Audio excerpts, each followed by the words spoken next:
Good morning, Yosemite Church. I'm so glad that we get to do this again together today as we continue our discussion on hospitality. First day we talked about noticing people. Yesterday we talked about contacting them just to make a connection. And today we're talking about how we have to make sure that we have open hearts before we have open homes. And today we're going to be reading from Job 31. Again, we're going to talk about this one. I would encourage you to go read it, but I wanted to give you a little backstory on Job. Job is a wisdom book. So the Bible's broken up into different categories of books. We have some Old Testament history, we have the prophets, we have poetry and wisdom, we have the Gospels, we have the letters.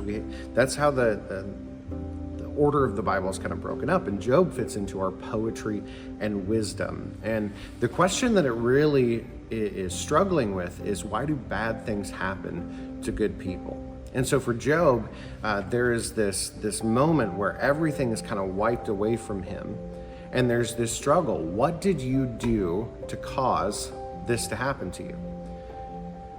The Bible says that the rain falls on the righteous and the wicked, that there's blessings that are given to the righteous and there are blessings that are given to the wicked because they live here on earth. It doesn't mean that they're in right standing before the Lord. It doesn't also mean that the righteous did anything to be punished when these things happen. When Jesus healed the man born blind, they asked him, who sinned, him or his parents, that he was born blind? And Jesus said, neither. This was done to reveal God's glory.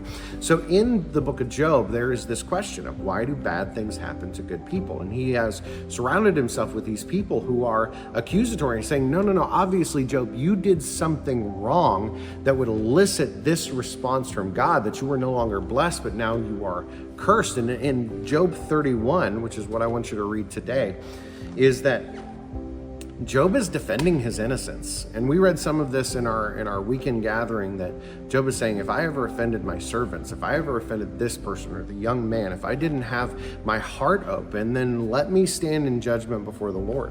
But in verse 31, he said, my servants have never said, he let others go hungry. I have never turned away a stranger, but have opened my doors to everyone. When Job was defending his integrity, he pointed to something that was almost unexpected. He said, my heart is as open as my home, and my home is as open as my heart. He put those two things together. He talked about his front door because his open home reflects his open heart. Biblical hospitality has very little to do with the square footage of your home or whether or not it is decorated. It has to do with whether or not your heart is ready to serve, with whether or not your heart is ready to bring someone into your life, someone that is maybe even a little more difficult. Some of the most meaningful conversations you will ever have in your life will be a one-on-one conversation with somebody, sometimes even unexpected. It'll be life-changing for you and life-changing for them. But don't let fear convince you that your home is not good enough. Your heart has to be ready, and you will find the space to bring people in.